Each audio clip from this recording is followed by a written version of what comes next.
जो सर पे रखने को मिल जाए नाल पाक हुजूर, तो फिर कहेंगे कि हाँ ताजदार हम भी। मुकर्रम सामईन इकराम, अस्सलामु अलैकुम व रहमतुल्लाहि तआला व बरकातुहू। वालेकुम अस्सलाम व रहमतुल्लाहि तआला व बरकातुहू। अल्हम्दुलिल्लाह रब्बिल आलमीन वल आक़िबतु लिल मुत्तक़ीन वस्सलातु वस्सलामु अला सय्यिदिल मुरसलीन व अला आलिहि व अस्हाबिहि अजमईन। अम्मा बअद, फ़क़द तबारक व तआला फ़िल क़ुरानिल मजीद वल फ़ुरक़ानिल हमीद। फ़अऊज़ु बिल्लाहि मिनश शैतानिर रजीम। बिस्मिल्लाहिर रहमानिर रहीम। इन्नमा यख्शल्लाहु मिन इबादिहिल उलमा। सदक़ल्लाहु मौलानाल अज़ीम। आइए सबसे पहले अक़ीदत व मोहब्बत के साथ दुरूद शरीफ पढ़िए। अल्लाहुम्मा सल्लि अला सय्यिदना हबीबना व शफ़ीइना व तबीबना व तबीबा क़ुलूबिना मौलाना मुहम्मदिन बारिक वसल्लिम अलैहि। सलातम व सलामन अलैका या रसूल अल्लाह या नबी अल्लाह या हबीब अल्लाह अलैका सलातु व सलाम।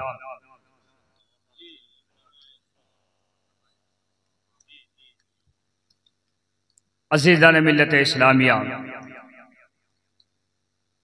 आज की ये महफिल हुजूर मुफ्ती आज़म हिंद अलैहि रहमत व रिज़वान की निस्बत से रखी गई है। हम और यहाँ पे हाजिर हुए हैं। रब तबारक व तआला की बारगाह में दुआ है कि अल्लाह तबारक व तआला इस महफिल को अपनी बारगाह में कबूल फरमाए। आमीन। आज हमारे इस मुआशरे में हमारा और आपका जलसा और जुलूस करने का जो सिस्टम है वो कुछ ज़्यादा ही बहुत ही बिगड़ गया है। कोई टाइम टेबल, कोई वक्त मुतय्यन नहीं है कि कब शुरू होगा कब ख़त्म होगा। सारे अक्सर बेशतर जलसों का हाल यही है। एक सिस्टम होना चाहिए, एक वक्त मुतय्यन होना चाहिए कि हमारा जलसा कब शुरू होगा और कब इसे मुकम्मल करना है और किस खतीब को कितने वक्त से कितने वक्त तक तकरीर करनी है और कौन सा शायर कितने वक्त से कितने वक्त तक नाशरी पढ़ेगा। होना तो ये चाहिए अब जलसों में कि हमारे जलसे बाद मगरिब शुरू हों और इशा की जमात आप 10 बजे रखें या 10:30 बजे रखें, जहां जलसा हो, और इसी दरमियान हमारा जलसा, हमारा जो प्रोग्राम है मुकम्मल हो जाना चाहिए। यही सिस्टम होना चाहिए। ये बाहर आप चले जाएं, यही हमारे जलसों का सिस्टम है। वरना हाल ये है पूरी रात हम जलसा सुनेंगे 2, 2:30, 3 बजे तक, उसके बाद पता ये चलेगा कि फजर की नमाज हमने छोड़ दी। फिर रात भर जलसा करने से क्या फायदा? क्या हुजूर मुफ्ती आज़म हिंद अलैहि रहमत व रिज़वान का यही पैगाम है? क्या हमारे मुफ्ती आज़म हिंद की नमाज कज़ा हुई कि आपने नमाजों को छोड़ा? क्या ऐसे जलसे होते थे? नहीं मेरे दोस्त, बल्कि आज जो हमारा सिस्टम है, इस सिस्टम को हमारे उलमा ही दुरुस्त कर सकते हैं। इन उलमा से गुजारिश है कि आप अपने सिस्टम को देखें, हमारा सिस्टम कहाँ बिगड़ रहा है, हमारा मुआशरा क्यों बिगड़ रहा है। इसको बनाने और संवारने का काम हमारी और आपकी जिम्मेदारी है। अगर हम आगे बढ़ें और इंशाअल्लाह और सब मिलकर अब कंधे से कंधा मिलाएं तो इंशाअल्लाह मुझे उम्मीद है कि हमारा मुआशरा इंशाअल्लाह सही और सलामत हो जाएगा।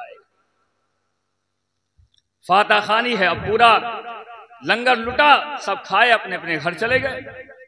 जिस मकसद के लिए ये जलसा रखा गया कि कम से कम आज हमारे मुआशरे के अंदर बिगड़े हुए हालात, लेकिन अफसोस कि आज हम हक बोलना भी नहीं चाहते हैं। हमारे हालात ये है कि मस्जिदों में आज ऐसे ऐसे नमाज पढ़ने के लिए लोग खड़े हो जाते हैं। मैंने देखा है दाढ़ी कटी हुई है, या हुजूर मुफ्ती आज़म हिंद का यही पैगाम है, आप दाढ़ी कटाइए, फासिक बनकर एक मुश्त दाढ़ी नहीं है, मुसल्ले इमामत में खड़े हो जाते हैं नमाज पढ़ाने के लिए। कैसे आप नमाज पढ़ लेते हैं? मैं तो कहता हूं अगर ऐसा इमाम हो आप हाथ पकड़ के उसको पीछे कर दीजिए, आप कह दीजिए ये ऐसे गैर गैर का ये मेंबर नहीं है, ये मुसल्ले इमामत है, यहाँ पर वही नमाज पढ़ेगा पढ़ाएगा, वही इमामत करेगा जो इसका हकदार है, जिसके एक मुश्त दाढ़ी होगी वही इमामत का हकदार है, वही नमाज पढ़ाएगा। अगर तू हाफिज़ कुरान है पहले दाढ़ी को एक मुश्त कर ले, अगर आलिम दीन है पहले दाढ़ी को सही और सलामत कर ले, पहले मसले का आला हजरत का तू पाबंद हो जा, उसके बाद हम तेरे पीछे नमाज पढ़ने के लिए तैयार। आज तो हाल ये है, और कोई टोकने वाला भी नहीं, हम टोकते भी नहीं, जरूरत भी महसूस नहीं करते हैं, चलो नमाज तो पढ़ लेंगे, जमात हो जाएगी। यार कैसे नमाजी हैं आप? हमारा हाल यह है कि हम सच न बोलना चाह रहे हैं न हम सच सुनना चाहते हैं। अरे मेरे दोस्त, इस मुआशरे और इस हालात को आप देखिए, हालात कैसे हैं। ये हमसे पुकार पुकार कर हमसे मुतालबा कर रहे हैं कि आए मेरे बिगड़े हुए इंसान, अपनी पुरानी रविश पर दोबारा फिर आ जाओ, अपने पुरानी रविश में दोबारा पलट कर फिर आ जाओ। इंशाअल्लाह अगर तुम फिर से दोबारा अपनी रविश में कायम हो गए तो खुदा की कसम कल जो हमारे पास इज्जतें थी, इंशाअल्लाह वही इज्जतें वही वकार फिर हमारे पास होगा कि मोहम्मद से वफा तूने तो हम तेरे हैं, ये जहां चीज क्या है लोहो कलम तेरे। इसलिए मेरे दोस्त, अब हमारा हाल तो ये हमें तो ये चाहिए, पूरे बिस्मा के जितने उलमाए कराम हैं हम सब एक मीटिंग करके इस बात में मुत्तफिक हो, आज शादी ब्याह में कितना खर्च हो रहा है, बच्चों की तालीम पे जोर नहीं, क्या ये जरूरत महसूस नहीं हमको? सिर्फ खाली हम रात भर तकरीर कर लें, या बस हम अपने नाम के लिए कि हमारा नाम ऊंचा हो जाए? नाम किसी का ऊंचा नहीं है, वही ऊंचा है जो सुन्नत रसूल पे अमल करता है। अल्लाह के रसूल सल्लल्लाहु अलैहि वसल्लम की सुन्नत का जो पाबंद है, अल्लाह तबारक व तआला उसकी इज्जत को बुलंद फरमा दिया करता है। जरूरत है इस बात की आज, मगर बड़े आदमी के घर में शादी होगी हम चुपचाप रहेंगे, छोटे घर में अगर शादी है तो सारे उसके ऊपर पाबंदियां लग जाएंगी, बड़े घर में शादी है तो कोई पाबंदी नहीं होगी, कुछ भी वो कर ले कोई बात नहीं है। नादान जो शरीयत का मसला गरीब आदमी पर है, वही शरीयत का मसला उस अमीर आदमी के ऊपर भी लागू होना चाहिए। हक बात क्यों नहीं बोलना चाह रहे? हुजूर मुफ्ती आज़म हिंद अलैहिस्सलाम जब हुकूमत से टकरा गए, किस बुनियाद पर? शरीयत मुस्तफा की बुनियाद पर।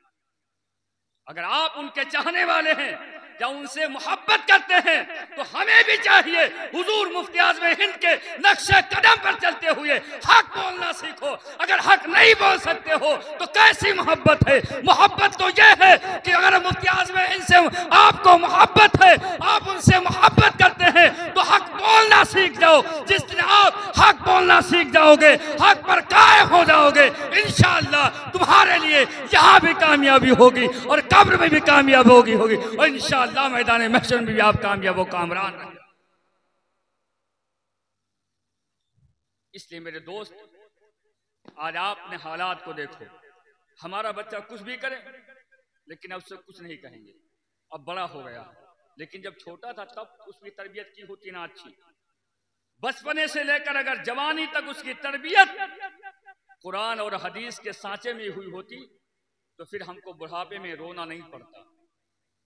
हुजूर मुफ्ती आज़म हिंद के किस्से अगर हमने सुनाए होते, हुजूर गौसे आजम के किस्से हमने उनकी तालीम और तरबियत को उसको सुनाया होता, हजरत सैयदा तैयबा ताहिरा आबिदा जाहिदा हजरत फातिमा ज़हरा रज़ियल्लाहु ताला अन्हा की अगर सीरत तैयबा को हमने अपनी बेटियों को पढ़ाया होता और उन्हें बताया होता कि हजरत फातिमा ज़हरा रज़ियल्लाहु ताला अन्हा ने कैसे अपनी जिंदगी को गुजारा है, तो फिर बुढ़ापे में हमें फिर ये दिन ना देखने पड़ते। कि हमारी बेटी किसी गैर के साथ में जाती, हमारा बेटा यूं रात के 2-2 बजे तक मोबाइल चलाकर और रात के 2-2 बजे तक पबजी गेम न खेलता, बल्कि वो इशा की नमाज पढ़कर अल्लाह के रसूल की नात पढ़ता हुआ बिस्तर पे सो जाता।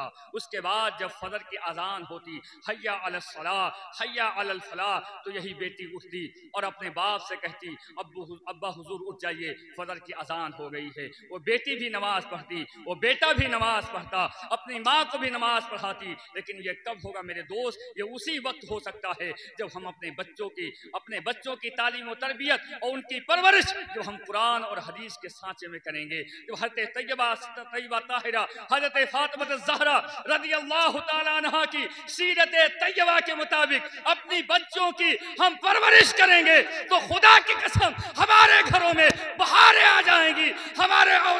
हमारी जो औलाद है, खुदा की कसम इनके दिलों में सच्ची मोहब्बत होगी। ये मुफ्ती आज़म हिंद के सच्चे शहदाई बन जाएंगे। ये हुजूर आला हज़रत अलैहि रिज़वान के सच्चे शहदाई होंगे।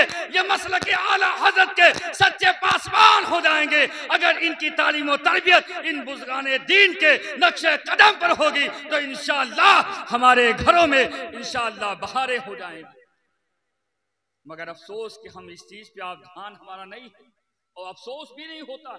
बेटा अगर गुनाह करता फिर भी बाप को एहसास नहीं होता, माँ को भी एहसास नहीं है, किसी को कोई एहसास नहीं है। क्या हुआ, क्या हमको, क्या बात क्या हो गई? कुरान किस लिए आया? आज हम समझते हैं कि अब्बा मर जाए तो कुरान पढ़ दो, भैया मर जाए तो कुरान पढ़ दो, 10वां 20वां 40वां में कुरान पढ़ दो, इसीलिए कुरान। क्या इसीलिए कुरान आया? नहीं मेरे प्यारे, कुरान पढ़िए। कुरान क्या फरमाता है? इहदिनस सिरातल मुस्तकीम, ए अल्लाह हमको सीधा रास्ता चला। कुरान कह रहा है हुदल लिन्नास, कुरान लोगों की हिदायत के लिए आया है। कुरान क्या कह रहा है? कुरान आपसे मुतालबा करता है, इन्नस सलात तन्हा अनिल फहशाई वल मुनकर, बेशक नमाज रोकती है बेहयाई से और बुरी बातों से। कुरान तो पढ़ लिया लेकिन कुरान को समझ ना सके। अगर कुरान को समझ के पढ़ा होता तो खुदा की कसम हम कुरान पढ़ते जाते, कुरान में मिल जाता वो बिलवालिदैन इहसाना, माँ बाप के साथ हुस्न सुलूक करो, माँ बाप के साथ भलाई करो। खुदा की कसम हम कुरान पढ़ते जाते और हमारा ईमान संवरता जाता। हम कुरान पढ़ते जाते, हमारे ईमान में पुख्तगी होती चली जाती। हम कुरान पढ़ते चले जाते, सारे कुरान को पढ़ते उसको समझते इंशाअल्लाह हमारी जिंदगी इतनी ताबनाक हो जाती कि हर रास्ता खुलता हुआ नजर आता। इसलिए कुरान सिर्फ पढ़ने की चीज नहीं है बल्कि समझने की चीज है। इसलिए कुरान पढ़ो, उसके बाद उसको समझो। जिस दिन हमने कुरान को समझ लिया, खुदा की कसम हम दोनों जहान में कामयाब हो जाएंगे। सिर्फ कुरान पढ़ लिया आपने। आज शादी ब्याह में कुरान नहीं, सिर्फ समझते मर जाए तो ही कुरान पढ़ो। किसी की रूह निकल रही हो, जल्दी से इमाम साहब को बुला दो, सूरह यासीन पढ़ते जल्दी से वो मर जाए। इसीलिए कुरान नहीं मेरे प्यारे, बल्कि अगर शादी ब्याह का वक्त हो तो पहले कुरान की तिलावत करो। घर में कुरान की तिलावत हो।